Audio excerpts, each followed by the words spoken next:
One of the shows of the summer 2024 anime season that I was most anticipating was Mayonaka Punch, an original series by PA Works, taking the urban vampire concept and kind of throwing it into internet stardom. Everything just seemed to be clicking for me. I mean, I absolutely loved Call of the Night. I really enjoyed Jellyfish Can't Swim in the Night, and this kind of felt like it was taking those two and putting it together with, almost a Akiba Made War kind of spin to it with that zaniness. And while I can't say that this show has completely knocked my socks off, so far it has been an enjoyable ride, and that does have sort of some under message and undertones about redemption, friendships, and possibly the realization of the arrogance of one person. But after watching the first 2 episodes, these are my thoughts on the show, so let's just jump right into it. Mayonaka Punch opens up with the fallout of the Hype Up Sisters. This is a group that has been doing a YouTube channel for a long time, and it seems like Masaki, who is one of the members, punched one of the other members in an outburst, and they've come to a decision to kick her out. Well, Masaki claims that she wasn't in on this decision, but she kind of lets it go. But she's going to get back to them. She decided that she's going to open up her own channel, go solo, and get more members in them and show them who's boss. Well, very quickly she finds out that the fallout from this whole situation, everybody seems to hate her. Obviously, people are making jokes about her punching somebody else, that she's just very arrogant, that she's just toxic, and that she needs to go away forever. Shoot, she doesn't even make an apology video. She just goes straight to making the channel, and everybody is not accepting it well. Well, after trying to do some tryouts where every single person that shows up just wants to ask her questions about the fallout of her previous channel, she finds herself at the doorstep of an abandoned hospital. This is an abandoned hospital that she and her friends had actually come to make their first video. And as she's walking around there looking for some sort of content to post on a video, she ends up running into Live. Now let's jump back a few days. As Masaki was having this fallout with her friends, Live is a vampire that woke up after 20 years of being asleep. Well, just before she woke up, she had a dream of Masaki. And so immediately when Ichiko, her maid, who is a vampire as well, shows her this YouTube channel because she was looking up videos on how to use a stock market and ends up losing all their money, well, there's a thumbnail for Masaki. So immediately Liva is like, that's the one. That was the one from my dreams. This is fate. I have to find this girl. So yes, when Masaki ends up stumbling into Liva when she's at the hospital looking for blood, she immediately is like, this is it. I found you, you're the one, and goes after Masaki. Well, after Masaki accidentally falls off the building, Liva catches her and flies around with her. Immediately, Masaki turns on her phone and is super excited, like, holy crap, this is so great, taking the recording of this and everything. Masaki ends up telling Liva, okay, well, you want my blood really badly, right? Well, I want to use you. Join me, and let's make content online, and if we hit 1 million subscribers, you can drink me dry. Well, this is something that she regrets later on. Yes, Liva agrees to this, and the next day after Masaki sobers up, she realized, yeah, I made a really big mistake. I told this person they can literally kill me. Well, anyways, Masaki goes through with this, ends up joining up with Liva and her 2 other vampire friends, Ichiko and Fu, and they start making a bunch of short videos of different powers that the vampires have, like flying around. All the while, yes, putting a disclaimer on the page that it's, it's actually special effects and everything. Well, eventually this catches the eye of their mother, the vampire mother, who does not like the idea that they're showing humans their powers. They're supposed to keep all that stuff a secret. They end up getting the message to delete the channel or mother is going to delete them. So Masaki kind of goes through with this. Like, okay, I didn't really want to do this, but she ends up doing it. Kind of puts her back into a state of that she's a failure and everything.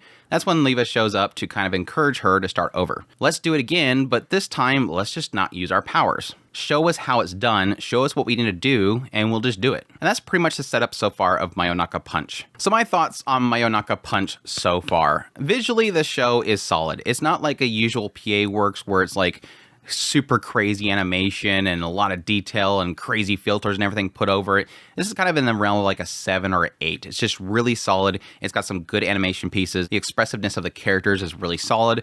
Overall, the production itself, I like it. The story so far is okay. I think it has kind of this undertone that it's playing into. Like the overall story seems to be about Masaki being kind of a dirtbag.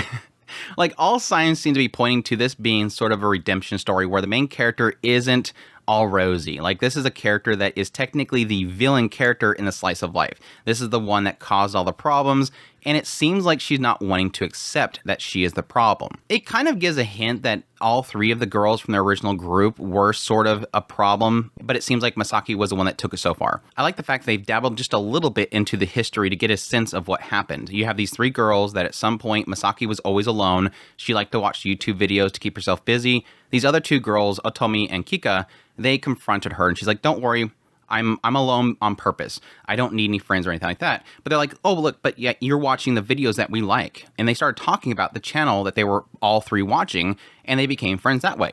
And then at some point, the three of them together chose to make a YouTube channel. And they were doing well for a while. But it seems to have a lot of emphasis in the idea that Masaki kind of took control of everything. She wanted to dictate what content they made, and she felt like she was the reason why they were successful. I edit all the videos, I create all the content, and you have like these little comments like Kika saying, that's because you chose to do it. We can get somebody to edit the videos. Everything's fine. The question mark that I kind of had pop in my head was why Masaki punched Otomi. Otomi in the group seems to be like the most chill and positive one. Oh, it's okay, we'll hire somebody. Every time she says something, she seems overly positive. Now that could have been what triggered Masaki to attack her, but what I'm assuming the direction it's going to take there is that probably Otomi is passive-aggressive. She's the positive one. She wants everybody to think that she's perfect and she's super kind, but she's the one that'll throw in jabs here and there, and it probably what triggered Masaki to what she did. There was also the fact that at some point when they mentioned the idea that she struck one of them, yeah, Masaki said something to the effect of, that's not the whole story. It's not all my fault or something like that. But either way, putting aside how fault Otomi and Kika is from the group, Masaki seems to obviously be the one that's at fault here. She's the one that is the nasty one. She's a toxic one, and it doesn't seem like she wants to accept responsibility. Still, it does seem like the three of them still are friends. Like, it didn't seem like when she came in that house, they were still living together, even welcomed her to be on the stream. So it's not as if it seems like they hate each other, but Masaki is obviously jaded by this. You kicked me out of the group. We had something together, and yes, she thinks that she's the only reason that's doing well. So there's a lot of ego here. Let's just say Masaki has a massive ego.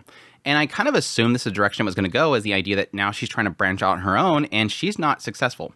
Nobody likes her. She thinks that she can ride the wave of this controversy and that people are going to know that she was the reason why it went so well. Everybody loves her. They don't care about the other two. Without her, they're nothing.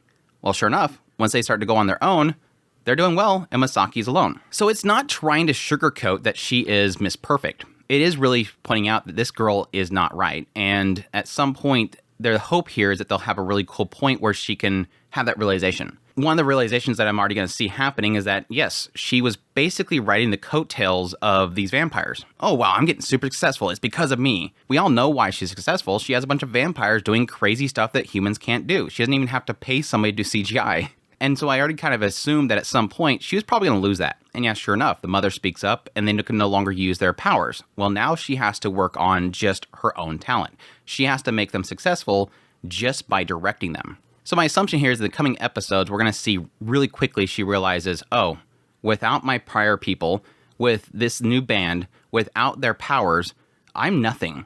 And I think that's going to be the growing point for her to realize, okay, I need to start stepping it up. Obviously, I was the problem. I need to learn, not need to teach these vampires how to do this. I need to learn. Whatever I'm teaching them is obviously not working. There's also a sense here that there probably is going to be a realization of what she originally liked. It seems to indicate a little bit that Masaki originally, with the other two girls, was doing this for fun.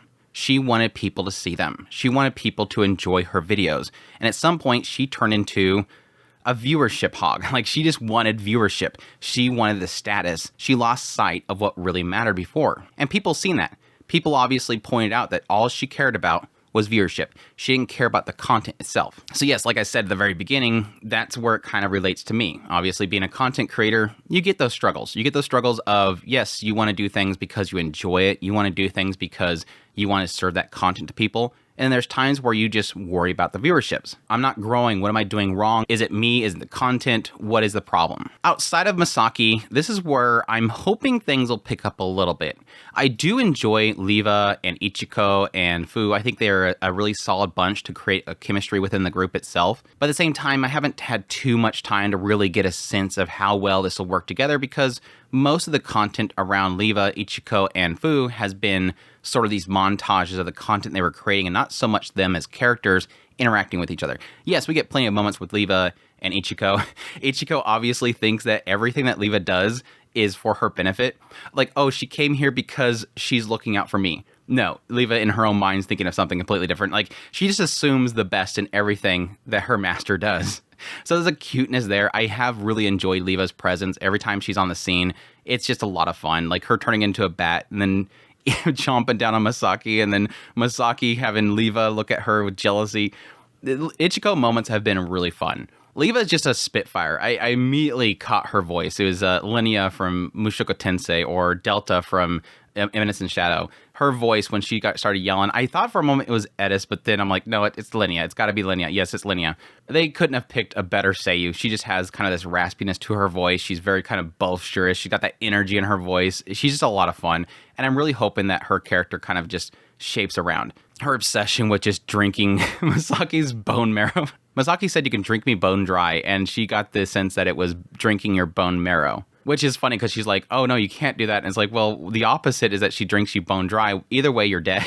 Yuki, we only had like a brief moment of, that's the 4th vampire, and she's like very so much strict about the rules and everything like that. I did like the fact that apparently they revealed through her that if they consume garlic, it like makes them hallucinate. So she like goes all doki doki and starts talking about traps and flowers around her. It's got a solid cast so far. I just think most of these first 2 episodes has been very much so much focused on what Masaki's going to do. Like the setup of her having an opportunity, gaining that momentum, and then realizing that momentum, not realizing yet, but at least we see that that momentum is pretty much borrowed from the powers of vampires, and now she's got to do things her own way, and that's where we're probably going to start getting a massive amount of character growth, and probably see a lot of the goofiness of the other characters, as the PV kind of indicates the idea of them trying just tons of goofy things. But that's my thoughts on Mayonaka Punch so far. Really solid setup so far. It hasn't blown me away. Don't get me wrong. I don't think this show is like a 10 out of 10 so far. It has meandered a little bit here, but it's done a good job of kind of introducing all the characters. We have a very colorful cast here.